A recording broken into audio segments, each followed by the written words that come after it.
bergabung di sini. Balik lagi dengan kami Santuy Mopi yang masih tetap siap siaga untuk nemenin waktu gabut kalian. Gimana kabarnya? Semoga kalian dan keluarga selalu terus dalam kondisi terbaik. Amin. Film yang berjudul Taksi ini menceritakan seorang pengantar pizza bernama Daniel Morales yang berhenti dari pekerjaannya karena ingin menjadi supir taksi. Tapi setelah cita-citanya terwujud, ia malah harus berurusan dengan gerombolan perampok bank. Penasaran dengan jalan ceritanya? Mari kita ucapkan sama-sama secara serentak, oke? 1, 2, 3, dan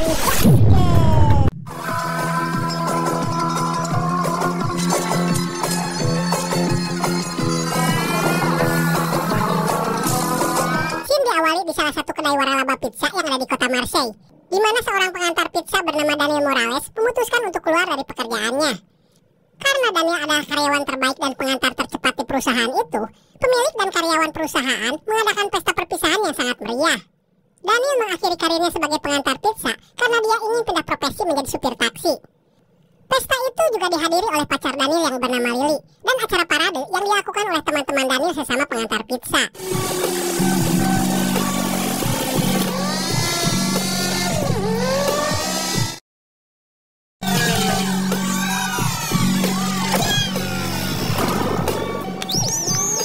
Di tengah pesta, muncul 2 orang polisi yang menanyakan perizinan dari pesta itu.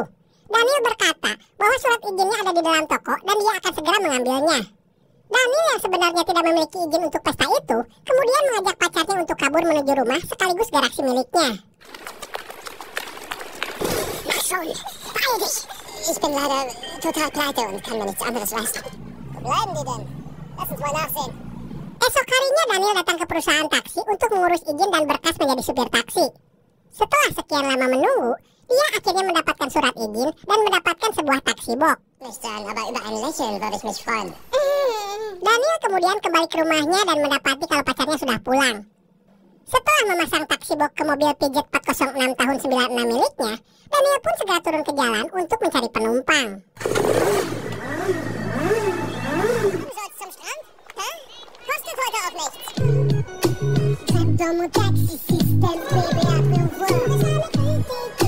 Singkat cerita, Daniel pun mendapatkan penumpang pertamanya, yaitu seorang ibu bernama Camille. Ternyata, Camille adalah seorang ibu yang memiliki anak yang payah. Dia telah gagal 8 kali dalam ujian mendapatkan SIM. Anak Camille adalah seorang pecandu komputer yang bekerja di IBM. Das im Auto esse, ich muss langsam wieder an die Arbeit. Setelah keluar dari rumah Camille, Daniel mendapat seorang penumpang yang terburu-buru hendak ke bandara. Penumpang itu hanya punya waktu 25 menit lagi, dan jika terlambat, maka dia akan mati. Mengetahui hal itu, Daniel menyuruh penumpang untuk memasang sabuk pengaman. Setelah itu, Daniel menekan beberapa tombol di mobilnya hingga membuat mobil itu berubah menjadi setelan balap. Tak lupa, Daniel juga mengganti setir mobilnya menggunakan setir racing. Wenn wir es sowieso nicht schaffen, dann können wir uns auch etwas Zeit.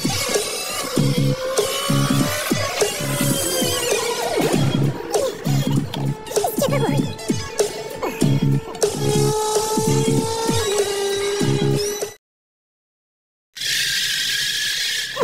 14,5 Minuten. Scene beralih kepada seseorang bernama Emilian yang sedang mengikuti ujian SIM. Emilian sangat payah dalam mengemudi, di mana ketika penguji menyuruhnya untuk belok kiri, dia malah lurus dan menabrak sebuah toko roti. Ketika penguji itu memarahi Emilian karena kebodohannya, Emilian menunjukkan identitasnya, di mana sebenarnya Emilian adalah seorang inspektur polisi yang telah beberapa kali gagal dalam ujian SIM. Ihnen vielleicht das anbieten, Monsieur le Commissaire.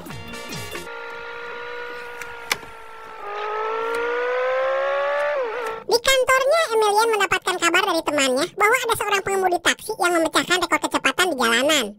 Polisi tak bisa menangkapnya bahkan dengan bantuan armada udara. Di tengah obrolan, muncullah seorang polwan bernama Petra yang ternyata disukai oleh Emilian.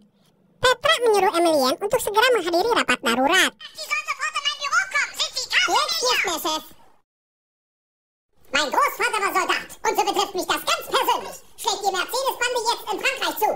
Und damit steht... Di ruang rapat, kepala polisi yang bernama Gilbert sedang membahas kelompok perampok spesialis bank asal Jerman yang bernama geng Mercedes.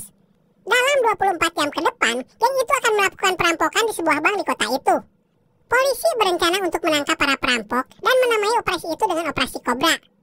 Petra kemudian menjelaskan secara singkat rencana tersebut, di mana polisi akan dibagi ke dalam beberapa tim. Tiap tim akan diisi oleh 3 orang, yaitu 1 pengemudi, 1 koordinator, dan 1 penembak jitu. Setiap tim diberi nama kode dan tugas mereka masing-masing. Da sehen Sie mal, wie kompliziert das ist. Deswegen habe ich auch gesagt, dass es geht um das Programm, das ich bei Ihnen zum Laufen bringen wollte. Mit dir? Ja, wir werden gerade angepisst, aber sonst wird... Ach, Mist. Ich glaube, Emilian masuk tim ular kecil sebagai koordinator. Dia bekerja sama dengan Pilote sebagai pengemudi dan Redneck sebagai sniper. Mereka ditempatkan tak jauh dari bank yang akan menjadi target perampokan. Di waktu yang bersamaan, ada 2 orang pemuda yang hendak mencuri sebuah mobil di dekat sana. Salah seorang pemuda melarang temannya karena takut diketahui oleh polisi. Tapi pemuda yang satunya berkata bahwa hari ini semua polisi dikerahkan ke bandara untuk menyambut tamu dari luar negeri. Pemuda itu pun berteriak menentang polisi untuk membuktikan omongannya. Na schön, siehst du alle auf dem Flugplatz dort. Den Kerl da nehmen wir hoch. Nein, lass ihn, er soll bloß verschwinden. Marco mag euch nicht, er scheißt auf euch, er pisst. Geng Mercedes akhirnya datang ke sana dengan mengendarai Mercedes-Benz E500 tahun 92 warna merah. Mereka lalu memasuki bank dan merampok uang di sana. Di saat yang bersamaan, Gilbert mendapat telepon dari menteri yang mengatakan kalau operasi Cobra harus berjalan lancar dan tidak boleh terjadi adegan baku tembak. Kaum Tote. Naja, ich meine zumindest auf unserer Seite. Vermeiden, dass die Affäre zu einer deutsch-französischen Abrechnung wird. Der Krieg. Siehst du? Ganz easy. Setelah mengambil semua uang dari bank, para perampok meninggalkan tempat itu sambil membawa seorang sandera. Sementara Emilian yang sudah bosan menunggu di mobil berencana untuk pergi ke WC. Saat dia membuka pintu mobil, sebuah mobil Audi tak sengaja menabrak pintu itu, hingga terjadi kecelakaan beruntun. Dan di waktu yang bersamaan, rombongan menteri datang ke sana. Melihat kekacauan itu, pengawal menteri mengira ada sabotase. Pengawal itu kemudian menembaki mobil polisi yang sedang menyamar. Sedangkan para polisi kemudian membalas tembakan karena mengira yang menembakinya adalah kawanan perampok. Karena kesalahpahaman itu, geng Mercedes pun berhasil kabur dengan mudahnya.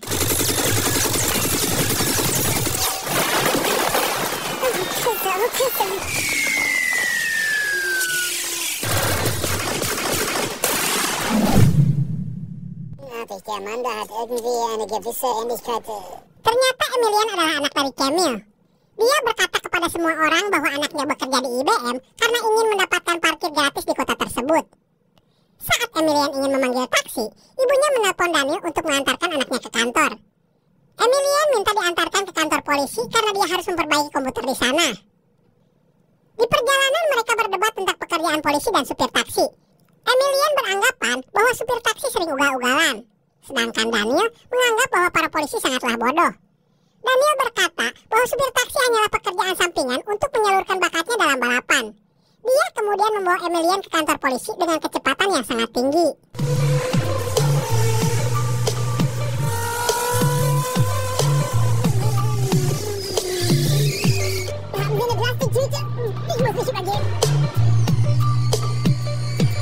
Setelah sampai di tujuan, Emilian pun mengatakan bahwa sebenarnya dia adalah seorang polisi.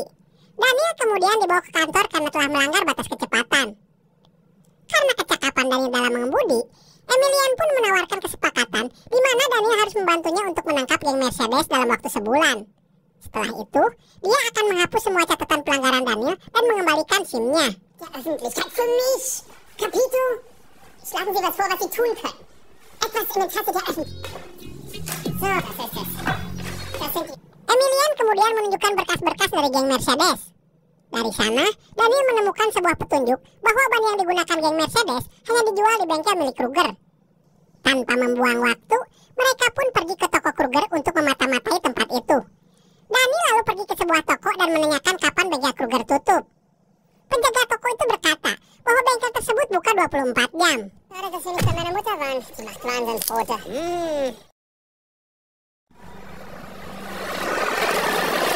Saat mereka menunggu sampai malam, mereka melihat supir taksi asal Korea sedang berganti sip.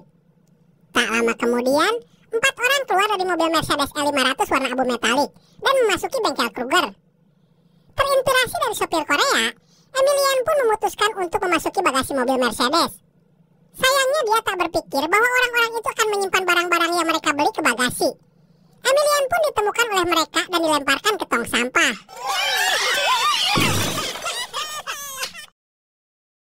Ich tue, was ich kann, Chef.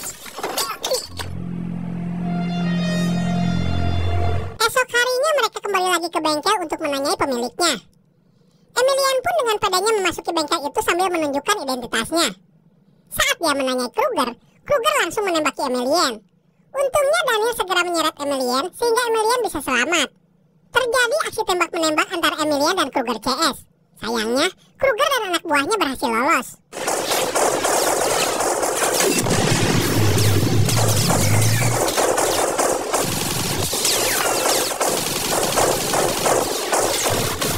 Karena merasa telah diselamatkan, Emilian mengurangi hukuman Daniel dari 1 bulan menjadi 1 minggu. Dengan syarat Daniel harus membantunya menangkap geng Mercedes. Setelah itu, Emilian memasak air dan dilanjutkan dengan menonton TV. Saat menonton sebuah film, Emilian mendapat ide bagaimana dia bisa melacak pergerakan dari geng Mercedes. Gilbert mengumpulkan anak buahnya untuk membahas geng Mercedes yang akan melakukan perampokan hari ini. Dalam operasi kali ini, Gilbert tak ingin ada kecelakaan lagi dan operasi itu harus berjalan senyap dan efisien. Di tengah pertemuan, Emilian datang ke sana dan menceritakan idenya untuk menyergap geng Mercedes. Dia bertaruh kalau tidak bisa menangkap geng Mercedes malam ini, maka namanya bukan Emilian lagi. Heute Abend hinter Gittern. Und wenn nicht, heißt es nicht mehr Emilian Kuntaka Abadek. Polisi pun menerima saran Emilian dan melakukan operasi menggunakan mobil hotdog untuk mengelabui perampok. Dalam mobil itu, sudah siap seorang sniper yang akan memasang pelacak ke mobil geng Mercedes. Seperti yang diharapkan, tak lama kemudian geng Mercedes datang dan merampok bank yang telah jadi targetnya. Di waktu yang bersamaan, sniper itu berhasil memasang pelacak ke mobil perampok.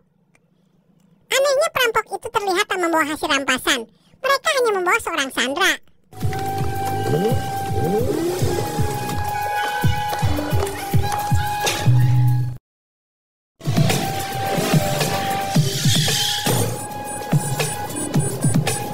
Geng Mercedes lalu membawa mobil mereka ke sebuah garasi dan memasukkannya ke dalam mobil truk. Di sana, mobil Mercedes merah dicat dan diganti warna menggunakan warna abu metalik. Polisi yang telah mengetahui keberadaan para perampok kemudian bergegas menuju ke tempat itu. Tapi saat sudah dekat dengan lokasi perampok, tiba-tiba polisi kehilangan sinyal dari pelacak yang mereka pasang. Langsamer, die müssen hier irgendwo sein.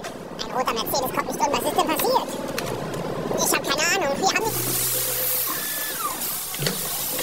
Truk itu kemudian segera pergi, diikuti oleh mobil Mercedes yang telah berganti warna. Sementara, polisi mendatangi lokasi terakhir sinyal pelacak. Di sana mereka hanya menemukan seorang sandera yang tengah terikat. Also, das begreife ich nicht. Ein roter Mercedes.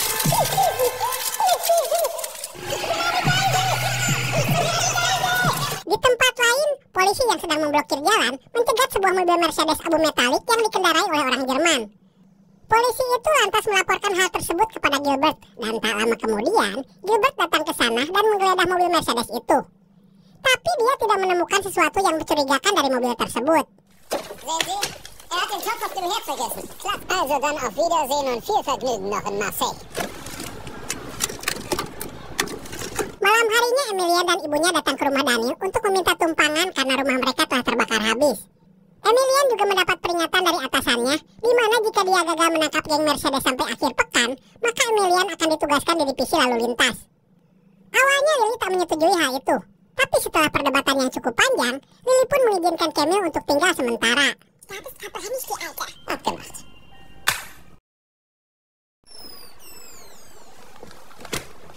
Ist der Kaffee wirklich so gut? Di kantor, Emilian mengobrol dengan Petra tentang perampokan yang terjadi kemarin.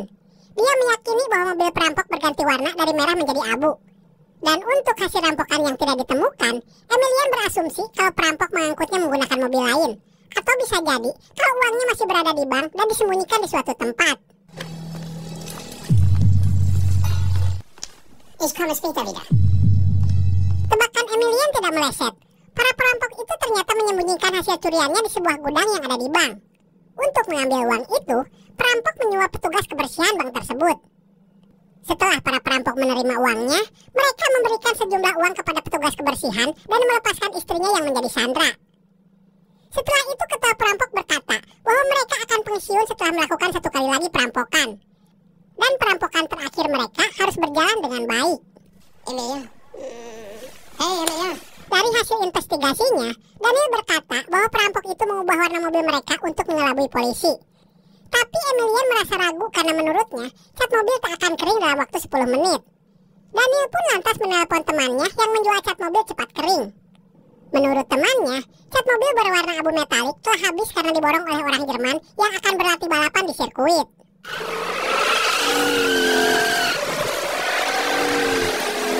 Mereka lalu menuju sirkuit yang dimaksud dan menemukan sebuah truk yang digunakan untuk merubah cat mobil Mercedes. Mereka juga melihat dua mobil Mercedes abu metalik yang sedang berlatih di sirkuit. Melihat hal itu, Daniel pun curiga bahwa mereka adalah geng Mercedes yang Emilian cari. Dia kemudian memacu mobilnya dan memanasi para pengemudi itu untuk bertaruh dengannya. Di mana taruhannya bernilai 55 francs dan mobil Mercedes itu harus melewati mobil Daniel sebelum 2 putaran.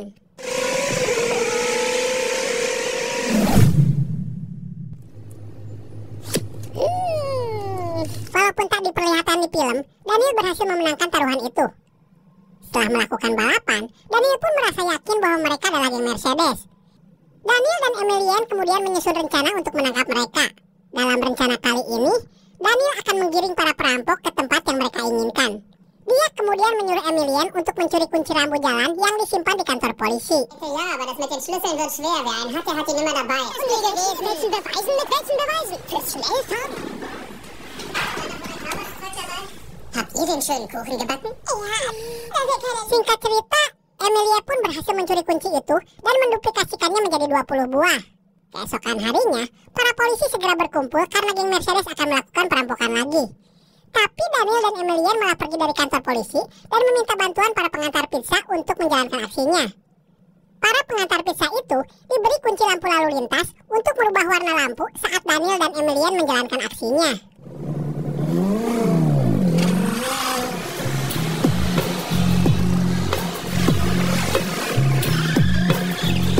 Geng Mercedes melakukan aksi terakhir mereka di bank terbesar kota itu menggunakan 2 mobil Mercedes berwarna merah. Setelah melakukan perampokan, mereka memasukkan uangnya ke dalam mobil dan menembaki mobil-mobil polisi yang sedang menyamar. Mereka lalu menuju sebuah truk dan mengganti warna cat mobilnya.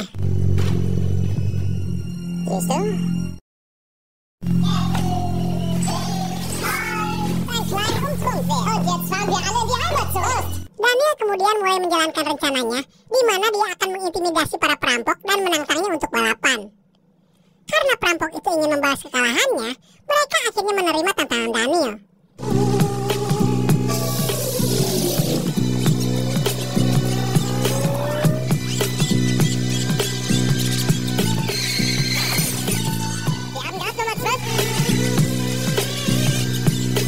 Daniel pun menggiring para perampok untuk memasuki jalan tol.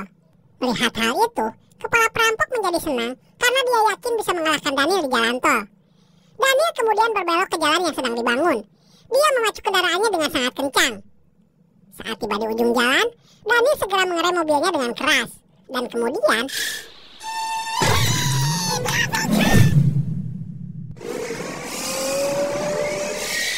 karena telah berhasil menangkap geng Mercedes, Daniel dan Emilian mendapat penghargaan dari Presiden Prancis. Salah seorang petinggi polisi kemudian berbicara dengan Daniel. Petinggi itu lantas memujinya karena kecakapan Daniel dalam mengendarai mobil. Polisi itu ingin Daniel menyalurkan bakatnya dengan cara yang legal. Ich hätte eine Lösung, aber ich weiß nicht, ob sie ihm gefällt. Für beides. Was kann ich tun, damit du mir verzeihst? Beberapa waktu kemudian, terlihat Daniel berada di sebuah sirkuit untuk mengikuti sebuah perlombaan mobil formula. Dia mengendarai mobil Dallara F396 yang disponsori oleh pihak kepolisian. Dan film pun tamat. Itulah alur cerita dari film yang berjudul Taksi. Film komedi action dari Prancis yang tayang di tahun 98. Pesan yang dapat kita ambil dari film ini adalah: adapun orang laki-laki maupun perempuan yang mencuri, potonglah tangan keduanya sebagai balasan atas perbuatan yang mereka lakukan dan sebagai siksaan dari Allah. Dan Allah Maha Perkasa, Maha Bijaksana. Surah Al-Maidah ayat 38. Oke, brother santuy, terima kasih sudah menonton sampai akhir. Seperti biasa, mohon maaf jika masih banyak kekurangan. Salam sukses, salam santuy, Dan see you next time.